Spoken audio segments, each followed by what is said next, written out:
guys! So, ngayon, magre-review ako ng products na madaming nag-request. Ito yung Underarm Whitening Solution Plus Deodorant Anti-Perspirant from RMK online shop. So, this product is 120 ml and this one is 280 pesos. Sabi dito, it contains calamansi extract, 3 times alum and vitamin C licorice.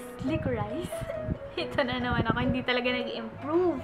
Hindi pa din alam ang bata. So, ang sabi dito, apply with cotton 2 times a day. So, yun. Ginagamit ko to 2 times a day. Isa sa morning and isa after 10 to 12 hours. Ganun. Maganda din na may expiration date. So, naglalast siya ng 2 years.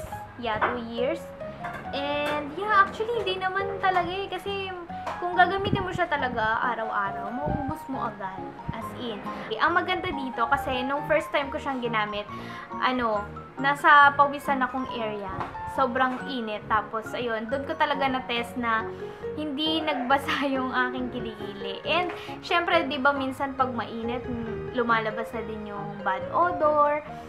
Kasama na yon. Pero, nung na-try ko to, dry yung aking underarm and walang excess product. Diba minsan pag diyo may malagkit, may mga puti-puti, minsan na kumakapit sa damit. Ito, wala talaga. And pag ginanon mo, talagang dry siya. Minsan kasi inaamoy ko din, syempre tinetest ko, wala siyang amoy. Promise.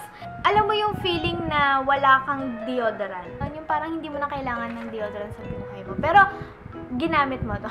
So, ang gusto ko dito rin ay may calamansi extract siya. Diba ang calamansi extract nagwo-whiten ng ating underarm? Ginagamit ko siya 2 times a day. And napansin ko, kunyari, after ko maligo, lalagay ko sa cotton, tapos papahiran ko yung aking underarm. Napapansin ko na meron ding may alikabok pa din. Kahit after ko maligo, parang may nakukuha pa din siyang dumi dun sa underarm ko. As in, nagulat nga din si Mon. Si Mon gumagamit na din ito kasi ewan ko, one time nakalimutan ko yung deodorant niya. Tapos ito na yung ginamit niya. Tapos hinahanap-hanap niya na sa akin na nasa na daw yung aking ganito.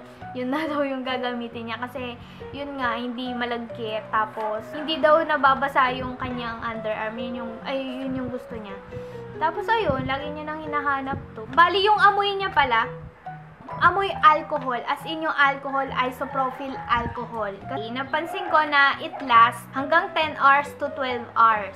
So, yun. Tapos, after nun, kailangan mo mag-reapply talaga. So, yung cons naman, dun sa ayaw ko, sana, mas may name siya na maiksi lang na pwede mong matandaan.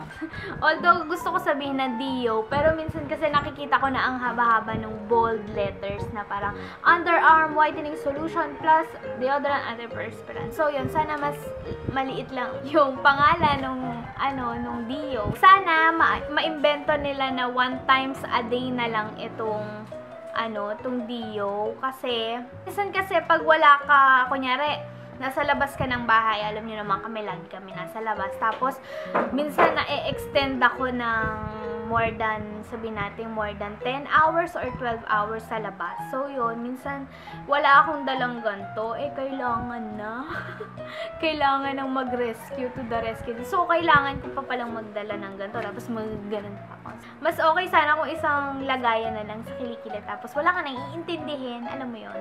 Para sa akin talaga, it's a must try. And basta itry nyo lang. Tingnan nyo kung maganda. Pero para sa akin, maganda talaga. Kaya nga, nag-repurchase ako nito. Actually, meron silang mga sizes. May 120 ml, second is 500 ml, and yung third, yung 1 liter. Hindi to sponsored video. Sinend lang nila sa akin to para matry ko. Kahit binigay to sa akin na libre, gusto ko maging honest sa inyo. Baka mamaya gusto nyo din gamitin, diba? And yeah, yun lang po yung aking honest review for you.